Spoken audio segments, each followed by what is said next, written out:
Nessa aula, nós vamos ver mais especificamente sobre o conteúdo relacionado ao momento da produção.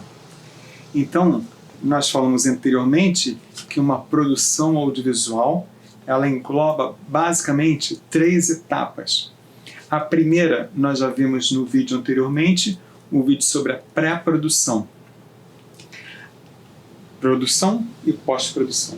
Nesse momento, a produção, ou seja, quando toda a equipe já está formada, geralmente já está no set de filmagem, ou numa locação, ou numa externa, já pronta para gravar. É esse momento que a gente vai falar agora. Então aqui no slide, profissionais da equipe de produção já estão todos posicionados, É o momento da gravação, Então, você já viu previamente no seu roteiro técnico ou no storyboard o enquadramento.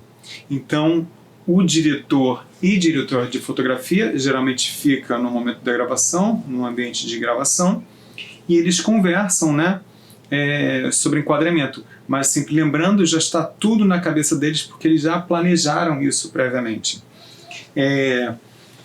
Mas quem vai tomar essa decisão no set de filmagem é o diretor de fotografia, Obviamente, na supervisão do diretor geral, Então, enquadramento, que está escrito lá, se for em plano médio, se um plano geral, um close, Ele vai fazer esses enquadramentos, no momento da gravação, vai fazer a configuração da câmera necessária, a configuração, basicamente, a gente vai falar mais especificamente mais à frente, mas basicamente verificação do ISO da asa, para a entrada de luz, apesar de ficar granulado, se o ISO estiver muito alto, também vai ver sobre a abertura do diafragma, ou íris, ou f-stop, para que o fundo esteja pode estar desfocado em relação ao primeiro plano, ou seja, ao personagem ou algum objeto, Isso o f-stop faz. Também o outro termo que a gente utiliza, outra configuração que geralmente a gente utiliza na câmera, além do ISO, a abertura do diafragma, é a velocidade do obturador. Na versão em inglês, chama shutter speed, ou seja, se a gente está com uma velocidade do obturador baixa, o movimento que você faz mais brusco, ele fica com um borrão. Se a velocidade do obturador está alta, você vê depois, se você vê quadro a quadro, ele fica bem desenhado, Só que quanto maior a velocidade do obturador, mais luz você precisa na gravação, no momento da gravação. Então aqui, as luzes são fundamentais, a configuração, a intensidade da tua gravação, justamente para você poder ajustar essa configuração, diafragma, velocidade do obturador, tudo isso vai influenciar na quantidade de luz que está entrando na tua imagem. Também vamos ver mais à frente, mais especificamente, que a lente também faz essa diferença. Algumas lentes têm um f-stop menor, então ela consegue, ela absorve mais luminosidade, ou seja, a imagem pode ficar mais clara, e você pode também estreitar bastante seu campo de visão, ou seja, você pode desfocar bastante a imagem de fundo em relação ao primeiro plano, ou seja, o personagem. Então tudo isso você faz na sua configuração da câmera. Os microfones também, falamos do boom, falamos de lapela, muitas vezes agora estão usando o microfone de lapela, é um microfone que você, se for na tua propaganda, ou muitas vezes em novela também, você esconde do espectador. Se for jornalismo, não tem problema, pode aparecer o microfone de lapela, porque você não está preocupado com um hiperrealismo.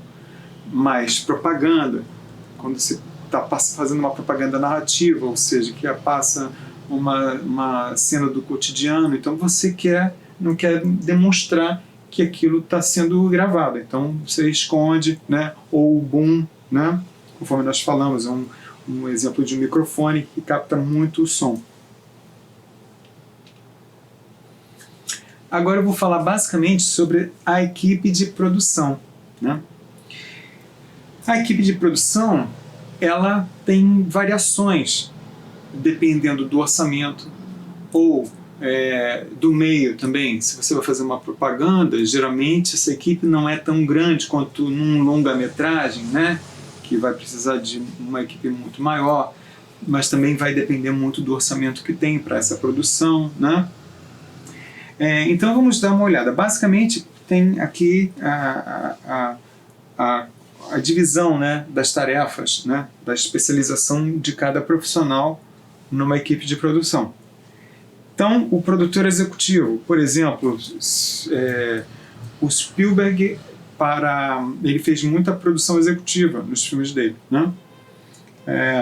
Então, ele geralmente é a pessoa encarregada para tomar as decisões financeiras de uma produção, e ele está acima, por exemplo, de um diretor, né? Ele provavelmente vai sentar com os contratantes dele. Se fosse para um cinema, por exemplo, os donos de estúdios iriam sentar com ele para definir quem vai dirigir o filme dele, né? Mas em propaganda, né, é mais comum a gente ver, né, o diretor já diretamente com a agência que contratou, né? Temos também na equipe de produção roteirista, o próprio produtor do dia a dia, né, que fica no ambiente de gravação, onde o diretor, qualquer coisa que precise, ele vai se reportar ao produtor, né? Roteirista que vai escrever, não, o roteiro técnico, o roteiro literário. Você está vendo? Muitas vezes são profissionais diferentes, né?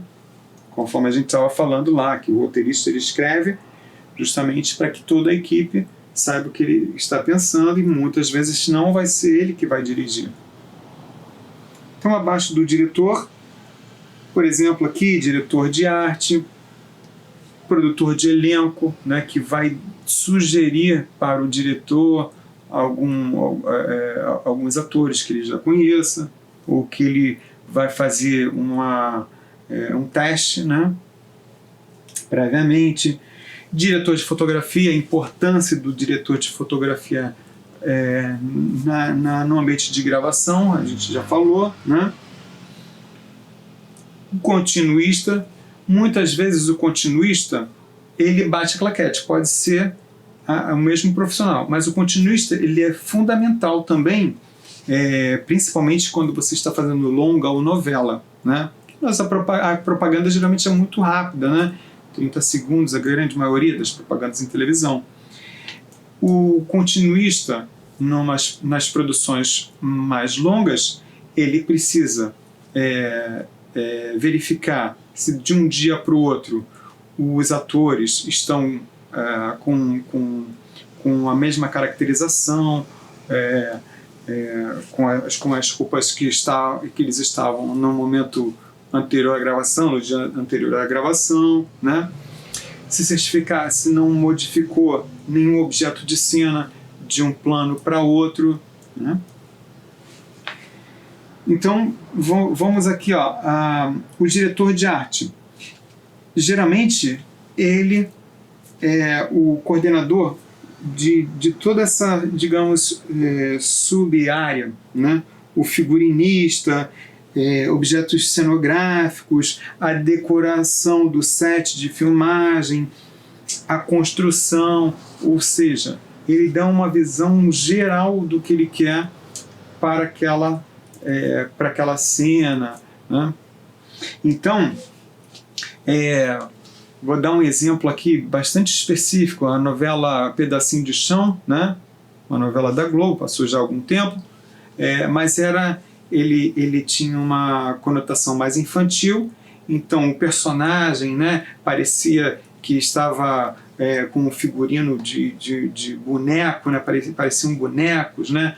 O cenário muitas vezes parecia que era uma casinha de boneca, né?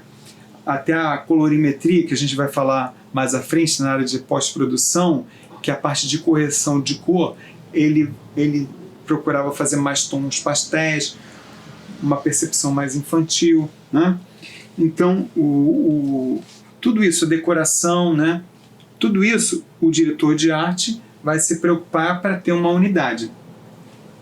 O diretor de fotografia, que ele vai se preocupar, né, vai se preocupar com as lentes que nós falamos, enquadramento, então ele vai estar vai ter subordinado a ele diretamente o operador de câmera, né, e seus assistentes. Aqui, chefe eletricista, muitas vezes, alguns estúdios, né, ele tem alta voltagem, pode ter 220 e tudo mais, então muitas vezes tem um eletricista para verificar, né, a quantidade muito grande de iluminação. Então, geralmente tem um eletricista para se preocupar com isso. Não vai ser o diretor de fotografia que vai se preocupar com voltagem, essas coisas. E o técnico de som não é diretamente voltado ao diretor de fotografia, mas é um profissional à parte, né?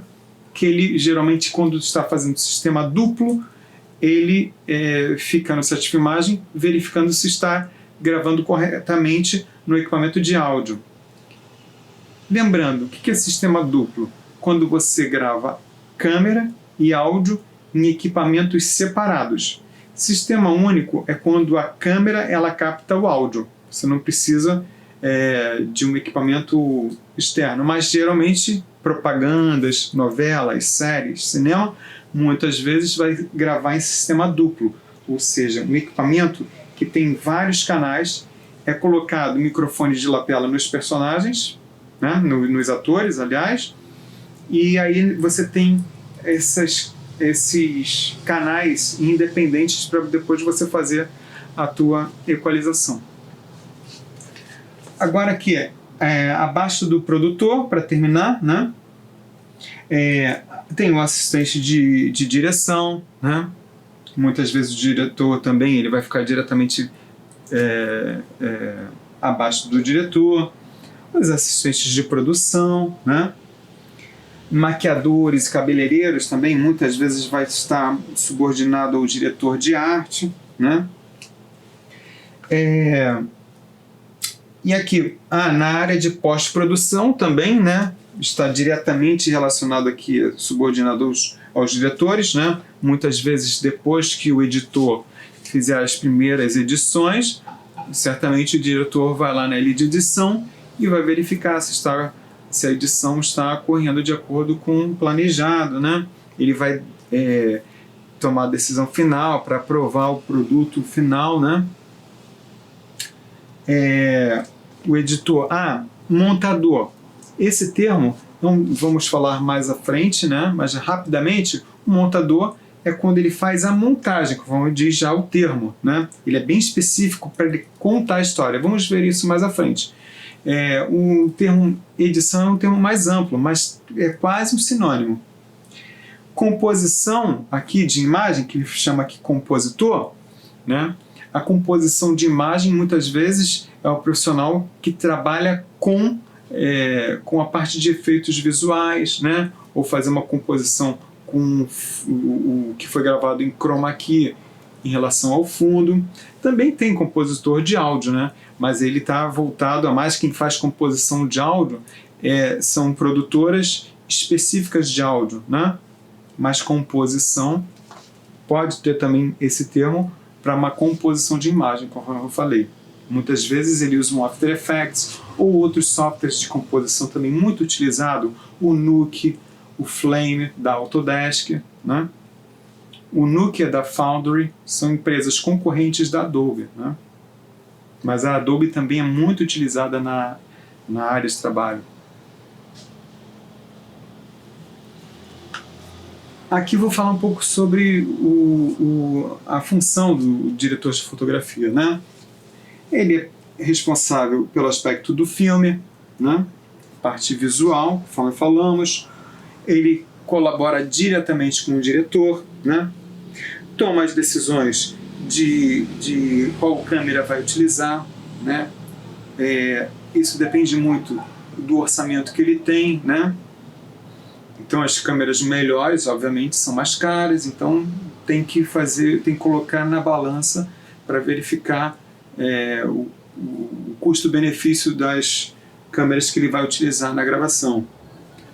Posicionamento de luz, né, da iluminação, a quantidade de luz que ele vai precisar, as lentes, conforme eu falei, se é uma grande angular, se é uma teleobjetiva, se é uma grande angular.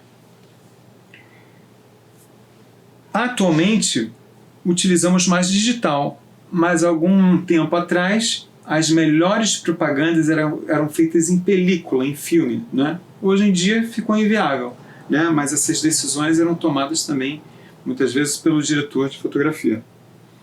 Escolha de equipamento, reconhecimento da gravação. É bom você também, principalmente diretor de fotografia, antes da gravação, né, você visitar o local, né, para você saber previamente como vai posicionar a luz, né, o enquadramento, se é um ambiente muito fechado, né, se é um ambiente muito apertado, se é um ambiente mais amplo. Tudo isso é bom você verificar antes, né, para não ter nenhuma surpresa no momento da gravação. Posicionamento das câmeras, da iluminação, tudo isso, né?